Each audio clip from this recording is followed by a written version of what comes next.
and exclusively the big. Dennis writes about the Smollett case. I hope you give praise for all the good work that the Chicago Police Department did on this case, for all the negativity. The city receives most of it.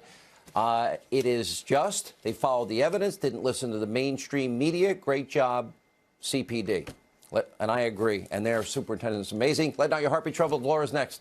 Damn, missed it by 2 seconds. Thanks so much. Good salute to the police and the Border Patrol. Thank you so much. I'm Laura Ingraham. This is the Ingraham Angle from Washington tonight. Another jam-packed news day and night for us. Will be on every angle. We have every element of this Jussie Smollett saga covered for you.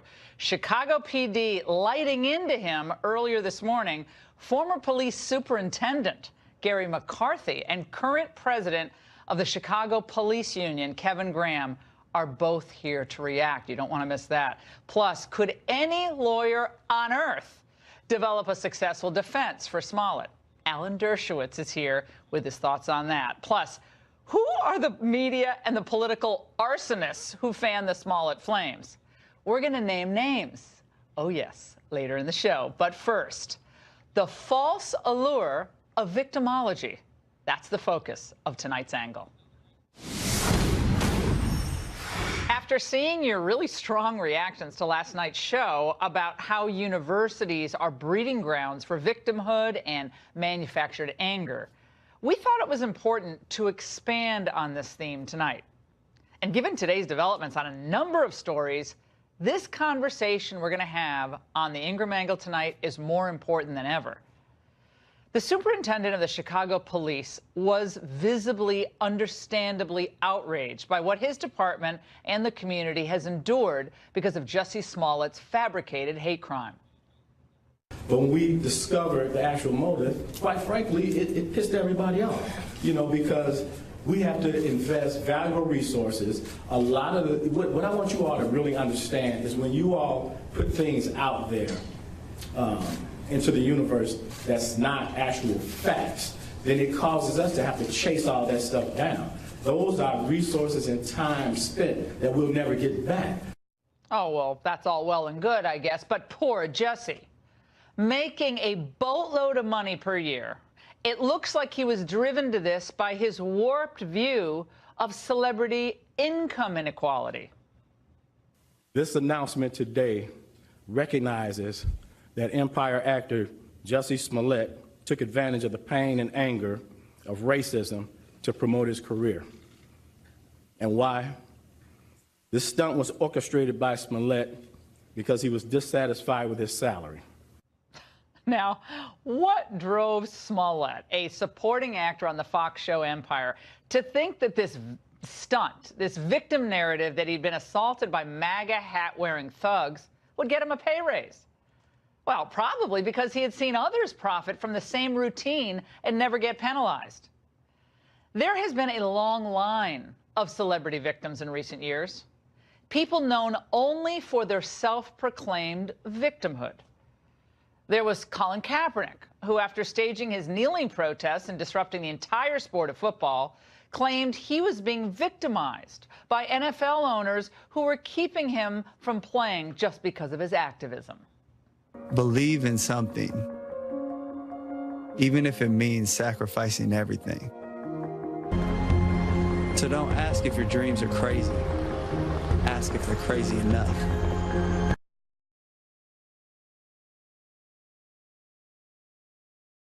NFL settlement out of the whole deal.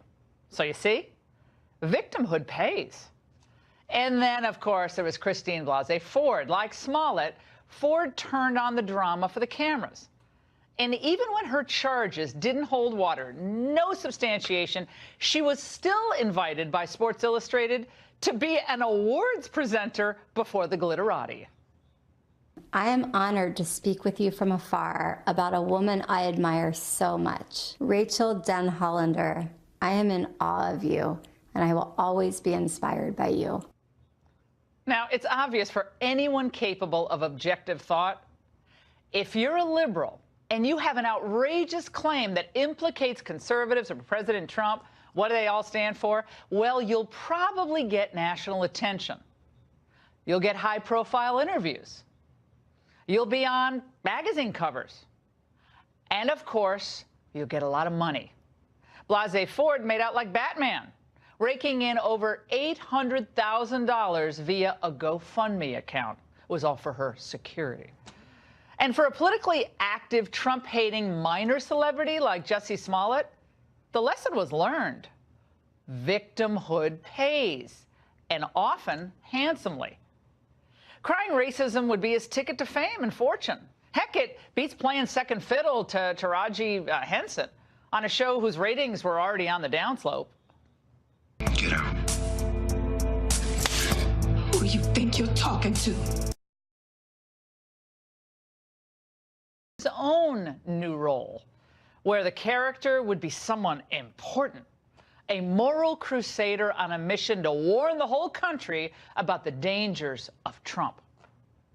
Now, the absurd details of this phony attack confirmed all of the worst, most toxic of left-wing caricatures of Trump followers. That they're this new breed of Klansmen waiting around the corner of every major city to assault and lynch black and gay liberals.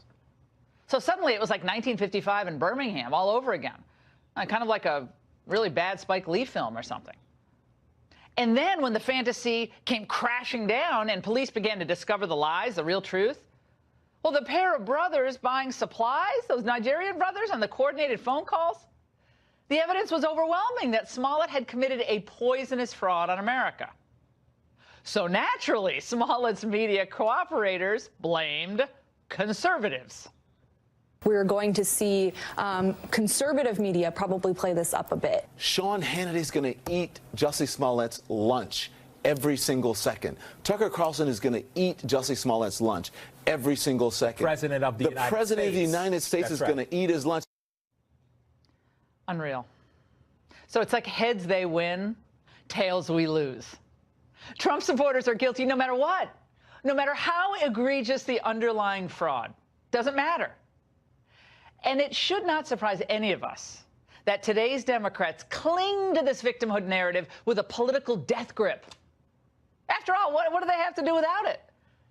You know, with their lame track record, how can they possibly convince African Americans that they're going to do better, be better off, and they're going to have their wages lifted up better, or they're going to have their neighborhoods safer, cartels are going to be kept out of their neighborhoods, gang members, MS-13 are going to be out of their communities. The Democrats are going to somehow be better at Trump at creating jobs?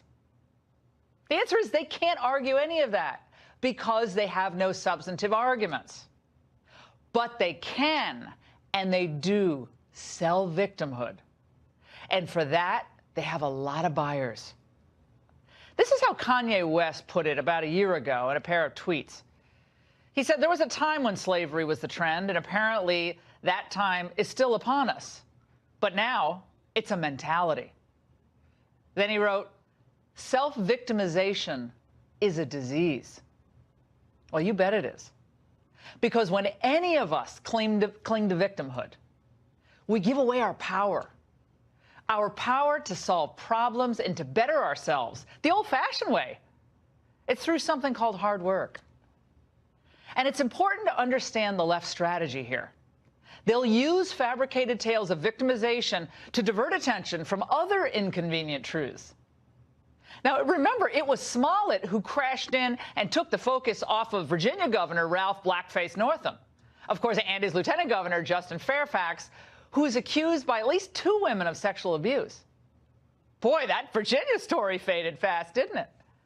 And now that Smollett's anti-Trump drama has blown up, the media has jumped on the story of that whack job Coast Guard lieutenant who wanted to murder Democrat politicians.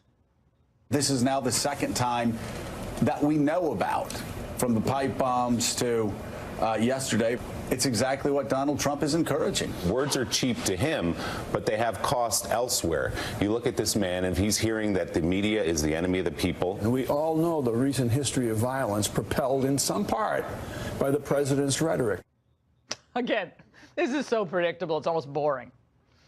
But notice that when conservatives are truly victimized, physically attacked, when conservatives are actually targeted and shot for their political beliefs, like Congressman Steve Scalise, the media, they have no time for that. It's as if it never happened. In fact, Nancy Pelosi admonished Republicans against laying blame on Democrats for that attack. I don't even want to go into the President of the United States, but in terms of some of the language that he has used, when you have all the assaults that are made on Hillary Clinton, for them to be so sanctimonious is something that it didn't used to be this way. Somewhere in the 90s, Republicans decided on a politics of personal destruction as they went after the Clintons, and that is the provenance of it, and that's what has continued. Well, and despite the shooter's devotion for Bernie Sanders, conservatives didn't rush in to connect the Vermont senator to the shooting, nor did they try to link Smollett's criminal actions to his political heroes, Barack Obama and Maxine Waters, because to link them would be unfair, and it would be just plain stupid. But many anti-Trump partisans in the media felt obligated to connect Donald Trump and his supporters to a story that was ludicrous from the get-go. What he said happened to him sort of fit in with a not a narrative, but a reality for a lot of people in this country since President Trump was inaugurated. You think about what just happened to Jussie Smollett in Chicago. Unfortunately, we have racism germinating from the White House. If you are in a position of power and you hate people and you want to cause suffering to them, what do you think is going to happen? And people are going to be beaten on the street. Well, the modern Democratic movement has abandoned the optimism and the idealism of John F. Kennedy, people like Patrick J. Moynihan. And now its activist core peddles nonstop anger and resentment. So in a decade, just a short decade, they've gone from hope and change to hate and rage.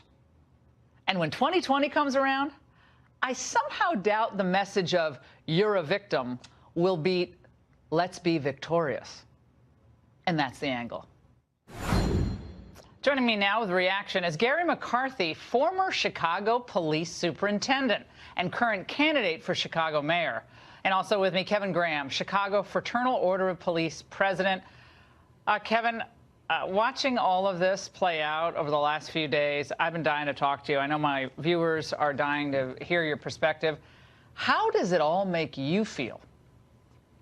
You know, it's unfortunate that we expended a large amount of resources in the Chicago Police Department to try and uncover a hoax that was played on both the people of the city of Chicago and on the police department for Mr. Smollett's personal gain. That's certainly unfortunate, and what it says is that in this society, we can go out and make outrageous claims and have everybody sort of swoon over this.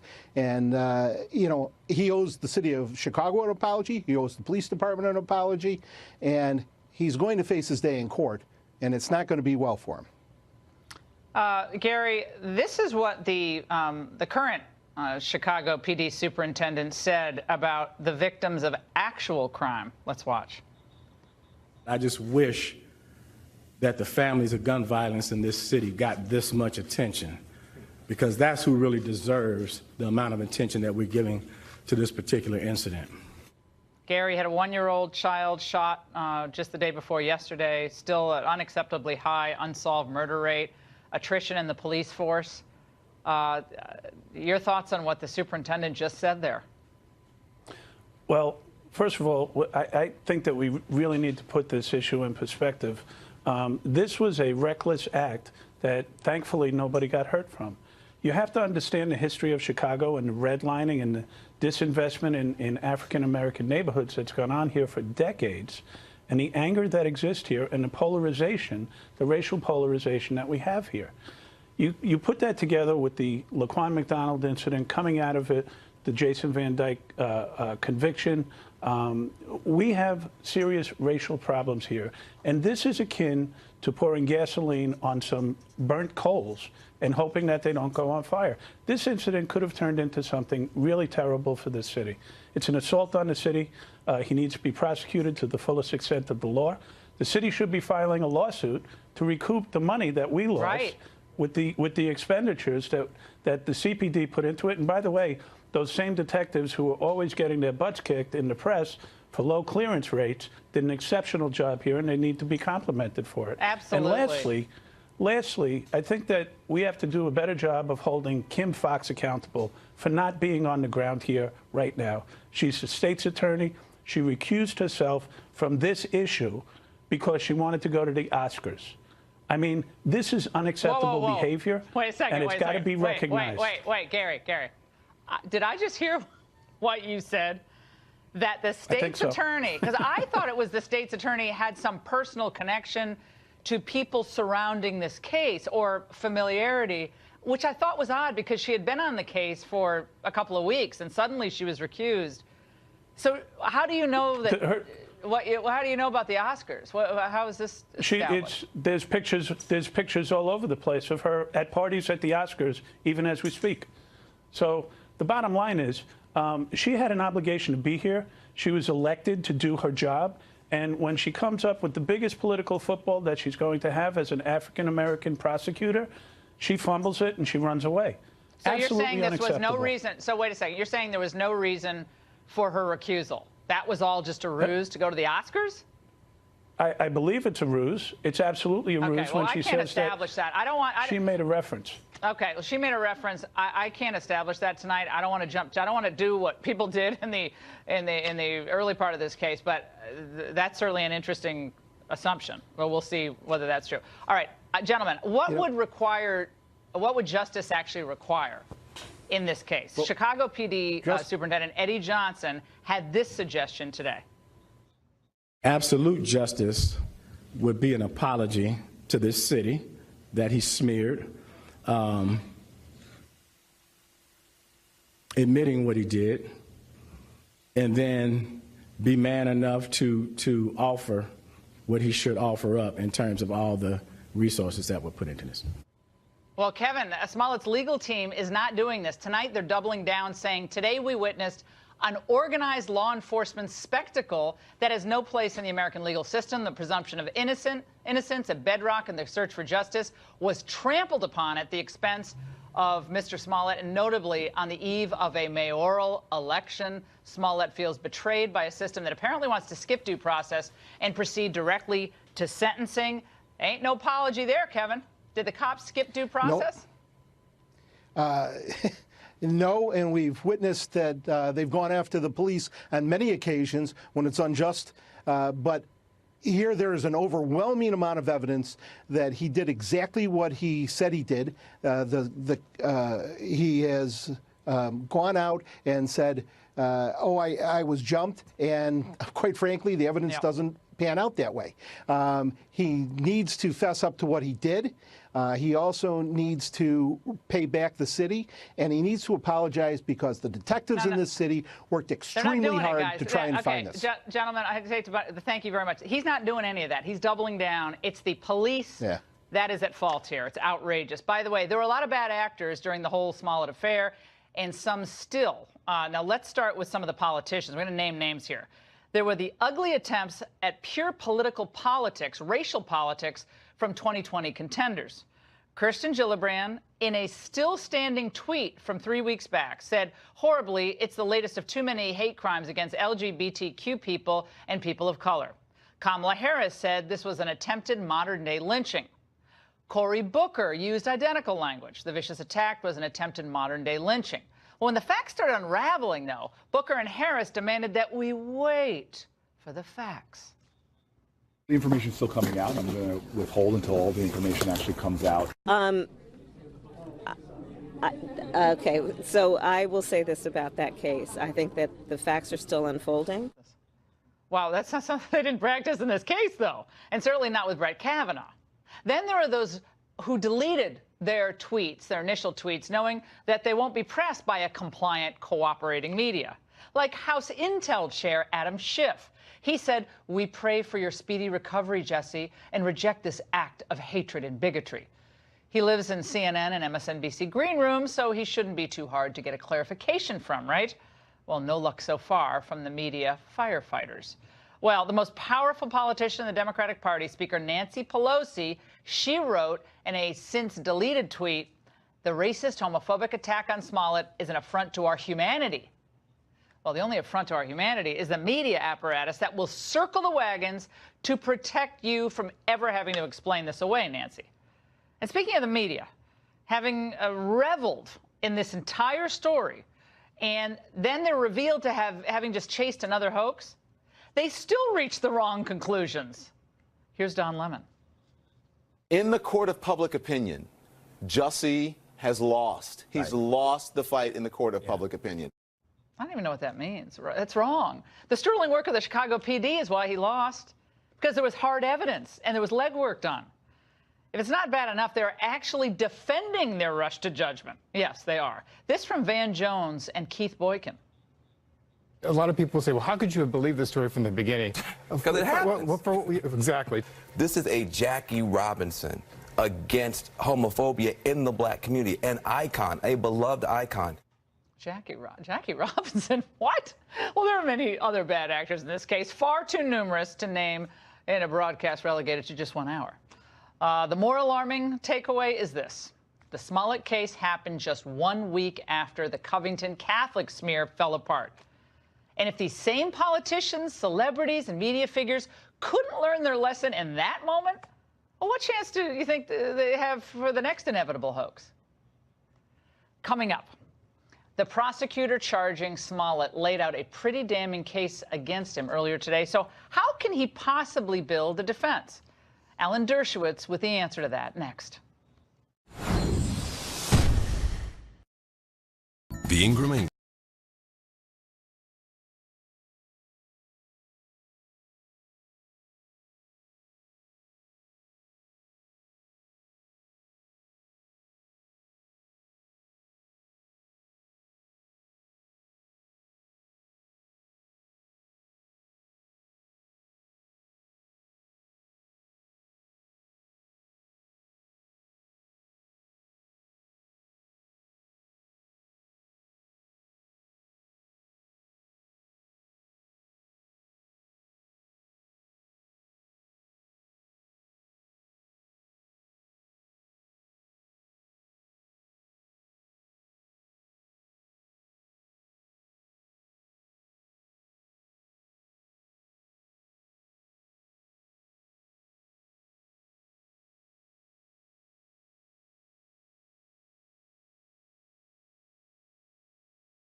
Smollett stated that he wanted them to appear to attack him. Defendant Smollett also stated he wanted the brothers to catch his attention by calling him an Empire F, Empire N. Defendant Smollett also included that he wanted Ola to place a rope around his neck, pour gasoline on him, and yell, "This is MAGA country."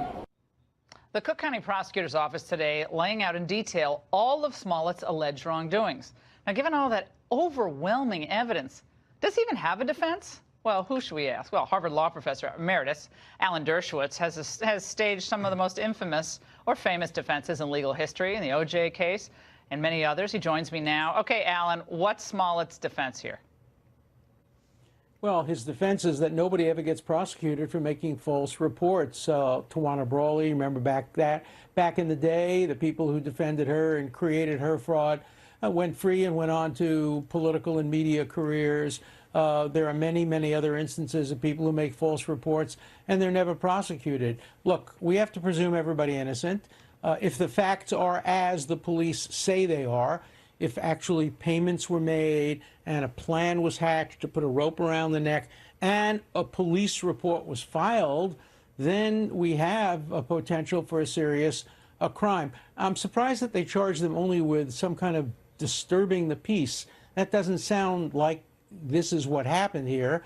So we have to wait and see. Good, yeah, but Alan, even as a defense attorney, Alan, even yeah. as a defense attorney, I was a criminal defense attorney too. But should this matter here? I mean, to me, given the toxicity of the charges, given the heat that is on Chicago and the race relations, we just heard two very well-respected former superintendent of Chicago PD, current Fraternal Order Police president. This is hot there. Now, so should it just be like we're hearing tonight? Well, he'll just get probation. Maybe he'll go out and get just be probation. It's not going to be a big deal. To me, that just seems ridiculous. Look, I agree with you. I agree with you. We have to look at the context. We have to look at the pressures on the city. And in the end, I do think a case like this, if the evidence is as overwhelming as it looks like it is, there'll probably be some kind of a plea bargain, some kind of a deal. He'll probably admit it and apologize and do some community service. But I do think, I agree with you, I think people who make false reports ought to go to jail. I think, in the Bible, if you falsely accuse somebody, you get the penalty that the person would have gotten had the accusation been true. So if, in fact, these people had attacked him in this racist way and put a noose around his neck, they would have gotten some years in jail. If you're going to follow the Bible, this guy ought to get the same penalty that he falsely accused other people of getting. We still don't know enough about the case in the sense of, were these people going to take the rap if they were caught? Were they going to go to jail? Now, apparently, $3,500 bucks still wasn't very enough. much. First of all, Jesse's got to pay more. That's not for enough that. to go to jail. They're going to sing like canaries for just $3,500, and they get extra $500 when they came back. Yeah. I love that detail. Look, I think in general there ought to be a policy of prosecuting vigorously people who make false accusations. The defense attorneys deliberately tonight are all false over. accusations. Yeah, for they're money. saying tonight he's being framed. It's unfair. And I want to play something for you from one of his attorneys. Let's look at the facts. Yeah, Mark Garagos, who joined the team. He was on CNN, and he's tipping their hand on what the defense will be. And then your friend Branford from L.A. chimes in. Let's watch. Somebody tweeted yesterday or the day before, and I thought it made a lot of sense. So this is a police department that has had some issues. I think there are issues with the Chicago Police Department as a general proposition, whether or not they are alleged to have treated people of color fairly, whether or not they are capable of doing an investigation without any difficult issues arising. So now it's just going to be the Chicago PD is corrupt. So Jussie's innocent. I love that one, too. Well, it's more than corrupt. What the suggestion is they're racist. And I don't know how that cuts. But look, I never condemn a defense attorney for trying to be creative and trying to come up with any possible plausible defense. That's what the Sixth Amendment to the Constitution is about. Let's wait. Let's not rush to judgment. This does seem like a strong case. But I want to hear all the facts before I come to any conclusion. All right, Alan, thank you so much. Now, you heard me earlier talk on the Angle about how the Democrats are clinging desperately to the death grip on this victimhood narrative. But how does that impact the African-American community, the community at large? Joining me now with answers, Bruce Levin. He's executive director of the National Diversity Coalition for Trump, and Henry Davis, founder and president of the Conservative Urban Project, who is in D.C. for the celebration of Black History Month. Both of you, it's great to have you on. Bruce, let's start with you. Thanks for having me. What's happening? Man. What's happening, girl? This is wild. so we got Jussie makes $125K a year, by the way. Yeah. The police make $48K a year, but he's like, Bruce, there's not enough money, so you got to get a couple guys to come tackle you. But you know what, Laura, this kind of keeps playing into the same old thing. Henry and I are talking about this in the green room about how the left always tries to portray black folks like us that are to intimidate us. You know, I've always said this is the biggest voter suppression in the land. The way the left they'll put this is another example to scare the big boogeyman of MAGA. Don't go over there. They're bad people, etc. But the disheartening part of it more than anything, Laura, is we've had some issues in the past. We've come a long way. Look at the president tonight. Oh my God, tonight he was so on fire. Oh my God. We got some President Trump, you were killing it tonight. He was so excited. We had the African American History Month. He was celebrating. Packed jam room, screaming loud. He was so happy the fact that we have the lowest black unemployment. You know, we have all these great initiatives, the $100 billion going into opportunity zones, all this positive press, and then here we go. Jussie, but that's the reason, though, Henry. Isn't that precisely why they're selling this you're oppressed, you're a victim, watch out for the guys with the red hats, because they're coming for you. I mean, it is the worst kind of scare tactic, but they're doing it precisely because things are getting better. Well, first of all, I really don't even understand why so many people hate black people, well, people that look like me and him, hate this president. Because this man has done more than any other president has done for people that look like me and him than ever. I wear the MAGA hat wherever I go. I walk around St. Louis with my Go Trump or Cry T-shirts on, because either you're going to go Trump or you're going to cry. and this thing about what's his name, Jussie? Lord have mercy. Look, Jussie just need to go ahead and sit down somewhere in his cell, get some people, put some money on his books, and, you know, fix him some Roman noodles and something, and then he'll really be part of, you know, what people. What is going on here? By the way, I gotta share something with you, because I know both of you are very big Elizabeth Warren fans, but she kind of changed the subject away from Jussie to how the Democrats are going to help the African American community, something that Trump apparently won't do. Let's watch. It's a full screen. Sorry about that. She says, we must confront the dark history of slavery and government-sanctioned discrimination in this country that has had many consequences. She continues, including undermining the ability of black families to build wealth in America for generations. We need systematic structural changes to address that. And she's talking about reparations. Write a check. Write a check. She talking about the Democrats. That's what the Democrats are doing to us. That's why we, as people that look like me and him, are in the position that we're in. It's because of the Democrats. I'm trying to tell you right now, Laura. Look, Donald Trump is the most pro, and this is a quote from my friend Pastor Darrell Scott, who I'll be working with, him and Kareem, on the Urban Revitalization Coalition. When they come to St. Louis, I had to say that real quick. I'm coming. Hey, you got that out fast, man. Pastor Darrell Scott said that Donald Trump is the most pro-black president that we have ever seen in our lifetime. They're petrified. They are petrified of Donald Trump. Stealing even 5% of the black vote away. Kanye West, I think it was Kanye West, said, get off that plantation. Is he right? He said, don't stay on that Democrat plantation. You know, here we go again. Voter suppression. Let's throw the big-bag boogeyman into the room and intimidate us. Laura, this is serious stuff. You know, at the end of the day, you know, President Trump is going to be the champion that guys that look like us, they're going to build generational wealth. Like America. You better say it. Like it's never been done before. Like myself, I'm a 27-year business owner in Atlanta. There's many guys like me, many of us around the country that want that opportunity. This president, and I co-sign with Pastor Scott, he will be the best, is the best president. Well, you better say the history. Okay, you better guys. say it. History. All right, two words. Victimhood. What do you tell the African-American kid out there watching? Maybe he's a 20-year-old watching. When they say you're a victim, you say to him? That's a lie. Bruce? Lie. I ditto that. Exactly. That's what I say. I say that's a lie. You're not hey, the numbers don't lie. I always said don't get caught up in the emotions, and I say this on I've been on all these other networks, and I always say this for Black America, don't get caught up in the emotions. But what about the S-hole countries comment, and what about, well, you know, it's always, you That's know, emotion. That don't pay bills. That don't build businesses. That doesn't do anything except keep this junk going that has no substance in Black America. President Trump ain't scared. I say that, you know, he bought that life. He got that. He got that. All right, that's all. You know, I need one of the. I need one of those shirts. Okay? I want one of those. For real? You want one for real? You gotta get. Oh, that's what's up, man. I'm hanging out with them after the show. Okay, I'm hanging out with them. Right on, Laura. This is too staid. I want to just do a show with you. Let's go out somewhere. All right, gentlemen. Thank you. Thanks, baby. All right, up next, violent attack. It doesn't bother me when he says baby either. It doesn't bother me at all. Other people be offended. I'm like, bring it. All right, violent attacks on conservative students on college campuses are getting out of control. Coming up, a debate on the roots of victimhood, like we saw with Jussie Smollett. Does it begin in academia? That's next. It's time to get your free trial of Fox News.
Attorneys for Jussie Smollett remaining defiant tonight that he is still a victim. But where does this cry for attention come from? Andy Ngo, he summed it up perfectly in the National Review a couple of days ago, writing, because of the mainstreaming of academia's victimhood culture, we're now in a place where we place more value on being a victim than on being heroic, charitable, or even kind. Victims or victim groups high on intersectionality points are supposed to be coveted and believed unreservedly. But there's something more nefarious happening, do you think, on college campuses? Back in March of 2016, then candidate Donald Trump had to cancel a rally at the University of Illinois because of violent protests and other threats. And in March 2017, conservative Charles Murray and his group were literally attacked at Middlebury College. Glad I didn't go there. A professor was injured in that melee. And just this week at the University of California, Berkeley, a Turning Point USA recruiter was brutally attacked. We don't know what happened before this video, but it doesn't look good. Jesus Christ. What?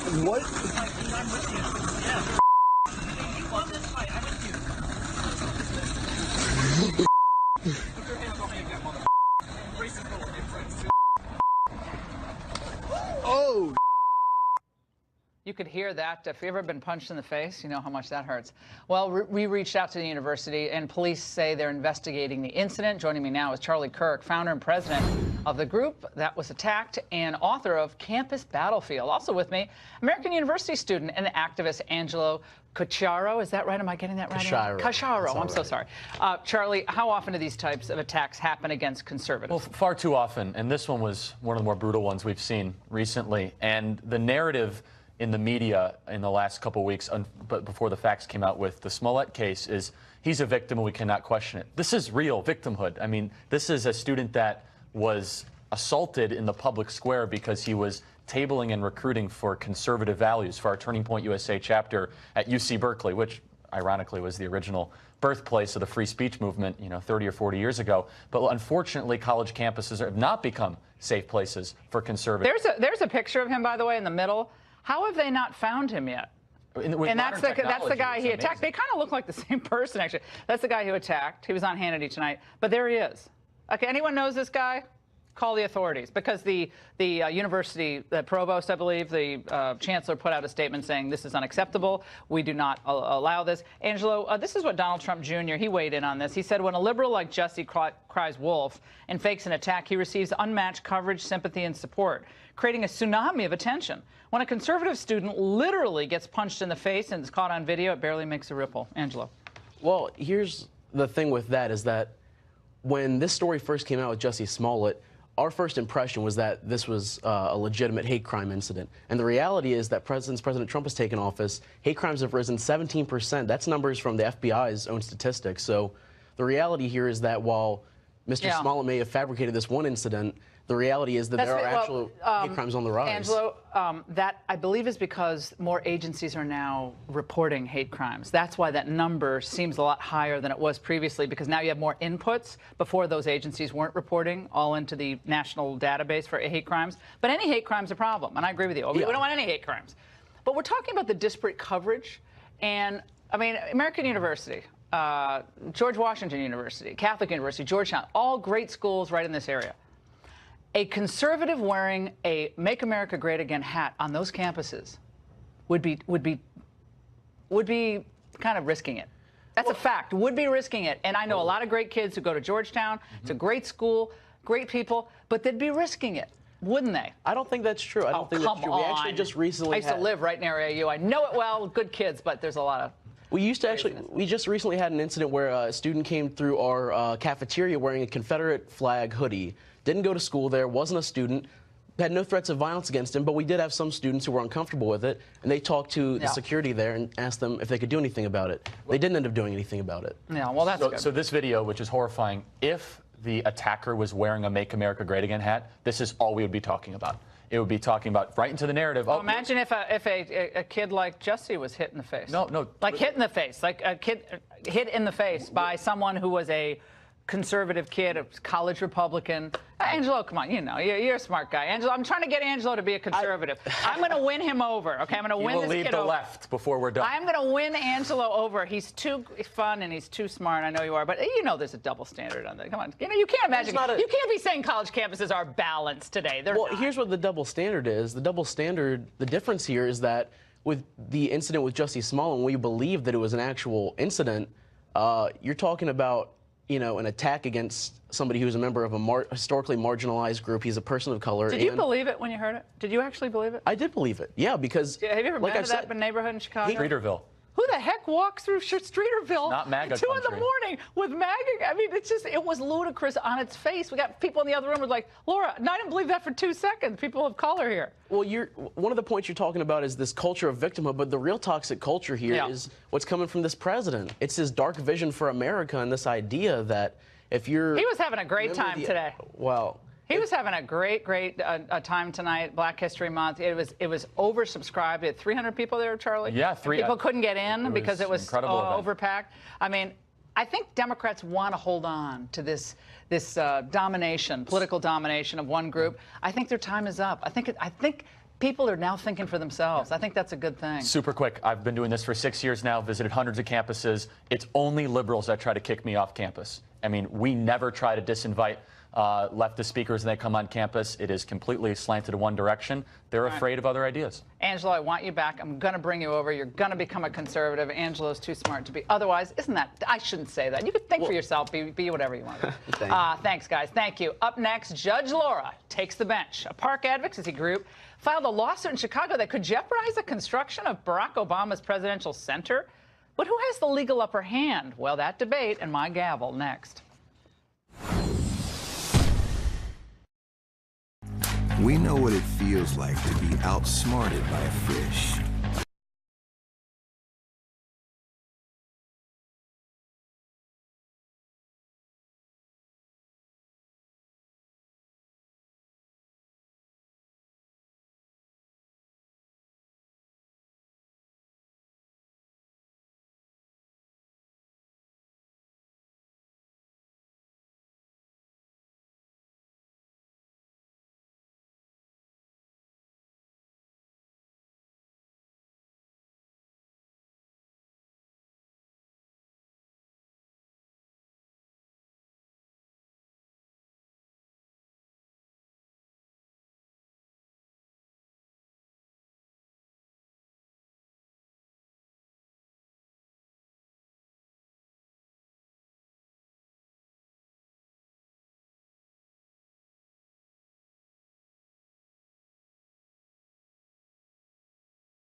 It's time for the arbiter.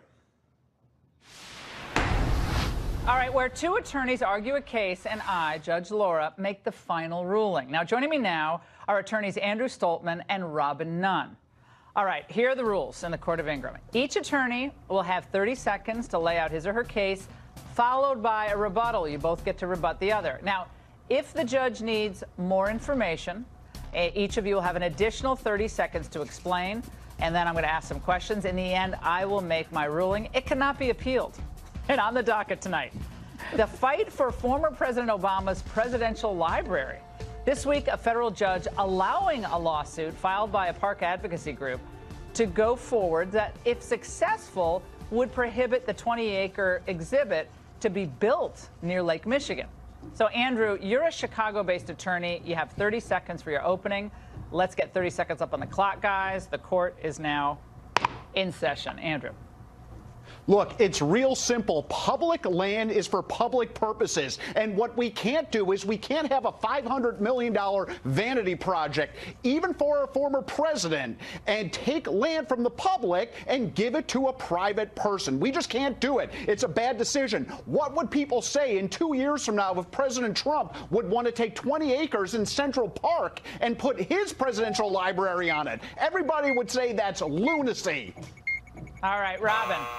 Just made it under the wire, Andrew. Robin, your case. Well, whether you agree with Obama's politics or not, the law is clear on this. And the city has the right to use public lands for whatever it wants, including for the Obama Presidential Center. There has not been a takings. This is obviously in the public good. And the people of Chicago are excited about it. As an African-American and a former resident of Chicago and a graduate of the University of Chicago Law School, this is clearly a good decision and something that will uplift the people of Chicago, including many folks. All right, my affinity and love for University of Chicago Law School aside, Andrew still gets to rebut you. Andrew. Yeah, I mean, look, that's silly. Nobody's saying that President Obama shouldn't get the land. It just shouldn't be parkland. There are 160,000 acres of land in Chicago. 1% are public land, public acres. Put it on the 99%. Yeah, that but Andrew, whoa, it's simple. Andrew, but this was transferred. This was land that was transferred to the city by the Park Commission. For $100 for 99 years. That's a classic Chicago sweetheart deal. It's improper, it's wrong, and it shouldn't go through. All right, Robin, I want to read something. This is from the Chicago Sun-Times, okay? This was an editorial from 2 days ago. A small circle of Obama associates at City Hall, the Chicago Park District, and the University of Chicago has largely controlled the process of where and how the center is to be built. It'll eat up much more parkland than we were first led to believe. Roads will be eliminated or rerouted, and at a cost and inconvenience that remain unclear. Mayor Rahm Emanuel, the Obama Center's biggest cheerleader, has done his best to lock in Park District support for years to come, long after he leaves office in May. Sounds like a sweetheart inside Rahm to Obama deal. Judge Laura, how is this not a total inside job here? Yeah, you can't believe this. This has been something that's been open to public hearings. It's been discussed. It's been decided by the district and the city. There's no due process issue here. This is something that the public has an opportunity to opine on and has been approved. And it's by no means a takings. This is still will remain parklands that belong to the city. It'll just be a fixed term agreement in which the Obama Presidential Center will use that land. Why is it, though, that the Obamas, every time the Obamas are involved in some big financial thing, whether it's Solyndra or something, there always seems to be like some inside deal or inside job. And again, love University of Chicago, love the area, and I think a lot of people love this project. They just don't want it here, and by subverting the law, Andrew, going through to the city instead of the normal process, selling it that way. That's the way you got around the legal strictures. That's what's given people pause. I think Laura, that's it. Laura, that's Andrew. it. Nobody has a problem with this project here in Chicago, but when you are selling this sort of land for $100 over a 99-year period, it's ridiculous, and Chicago has a history of those sorts of deals. Time for ruling. I'm ruling for Andrew here, and it has nothing to do with politics. It's the process that was, it seems, corrupt from to the core for me. I don't like it at all. I think it stinks to high heaven. Counselors, thank you so much. And stay right there. Some celebrities still defending Jussie Smollett. Tonight's Last Bite has the answers. Next.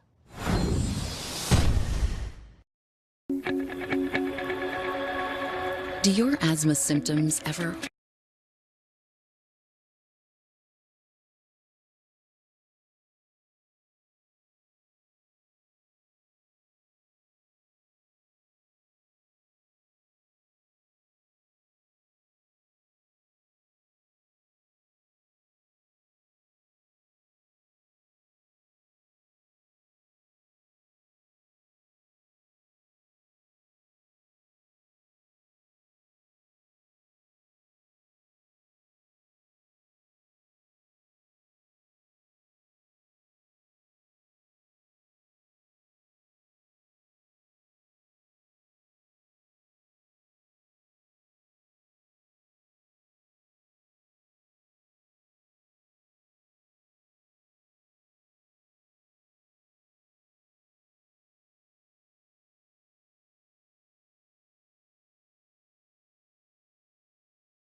Is it a big, bad mistake?